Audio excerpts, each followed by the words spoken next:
अगर आप बेबाक और निष्पक्ष खबरें देखना चाहते हैं तो हमारे चैनल को सब्सक्राइब करें और बेल आइकन को दबाएं। नमस्कार, मैं हूं संजय शर्मा और आप देख रहे हैं 4 PM न्यूज नेटवर्क। सीएम योगी आजकल आईपीएस अफसरों से बहुत दुखी हैं, परेशान हैं। उनकी कारगुजारियां हर दिन एक नए रूप में सामने आ रही है। ऐसे ऐसे गुल खिला रहे हैं कि मुख्यमंत्री के सपने टूट रहे हैं। मुख्यमंत्री ने स्पष्ट रूप से कहा था कि किसी भी रूप में अपराधियों से समझौता नहीं होना चाहिए, कानून का पालन होना चाहिए। मगर कुछ आईपीएस ऐसे हैं जो अपने काम की जगह दूसरे धंधों में ज्यादा उलझ गए हैं। आज सुबह मुख्यमंत्री ने इन 2 आईपीएस अफसरों के ऊपर अपनी गाज गिरा दी। ये हैं, दोनों डीआईजी हैं। एक का नाम दिनेश दुबे है और दूसरे अरविंद सेन हैं। दिनेश दुबे जी पर आरोप था कि एक नोडल एजेंसी है यूपी सिडको। भाई साहब आईपीएस की नौकरी की जगह यूपी सिडको के कारनामों में ज्यादा उलझ गए थे।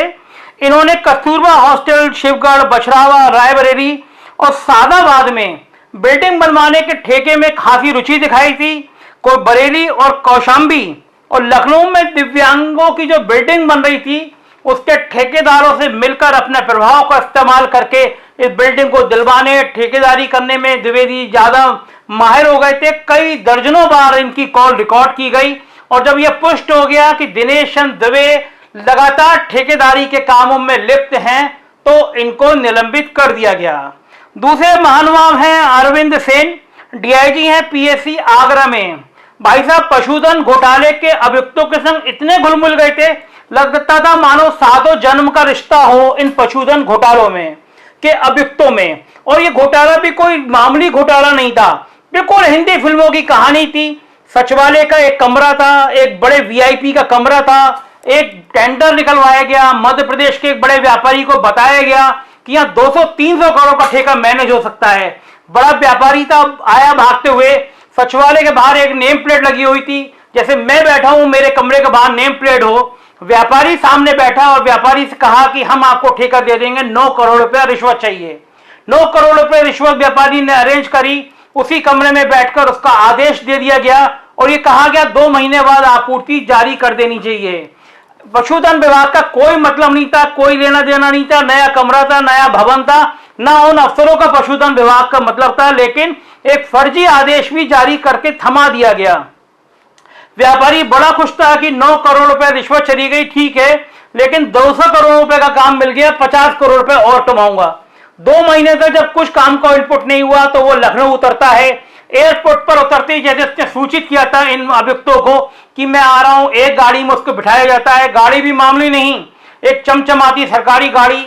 एक थाने में ले जाया जाता है। थाने का इंस्पेक्टर धमकाता है कि दोबारा लखनऊ में दिख गए तो टांग तोड़ दूंगा। व्यापारी चौंका कि मैं तो 9 करोड़ रुपए देके काम करने आया हूं। उसने क्या कहता, कोई काम वाम नहीं, यूपी में दोबारा मत आना। यही नहीं मामला था। आरोप है कि अरविंद सेन जब डीआईजी थे उनके कमरे में ले जाया गया और अरविंद सेन ने भी धमकाया कि दोबारा लखनऊ में दिखाई मत दे जाना। कोई भी व्यापारी हो, जब वो देखे थाने में, जब वो देखे डीआईजी धमका रहा है तो किसी की भी हिम्मत नहीं पड़ेगी। लेकिन मामला 9 करोड़ का था। बताया जाता है कि उसने मध्य प्रदेश के मुख्यमंत्री को इसकी जानकारी दी। उन्होंने सीएम योगी से बातचीत करी और यह जांच उच्च लेवल तक पहुंची। एसटीएफ को जांच दे दी गई। एक के बाद एक परतें खुलने लगी और पता चला कि जो इसके मास्टरमाइंड थे उनके तो यूपी में दर्जनों आईएएस और आईपीएस से रिश्ते थे। इन 2 आईपीएस के सिर पर तलवार गिर गई है, लेकिन तमाम आईएएस ऐसे थे जिनसे उन अभियुक्तों के रिश्ते थे। नोएडा में रहे एक बहुचर्चित आईएएस अफसर की गाड़ी से वो अभियुक्त घूमता था और जिस समय उसने पुलिस ने गिरफ्तार किया उस समय भी उस आईएएस अफसर की गाड़ी में था। नाम उनका रमा रमण बताया जाता है, पुष्टि होना बाकी है। बड़ा सवाल यह है कि अगर आईपीएस पर कार्रवाई हो रही है तो उन अभियुक्तों के आका आईएएस अफसर क्यों बचे हुए हैं जो उन अभियुक्तों को संरक्षण देते थे, उनको ठेके दिलाते थे।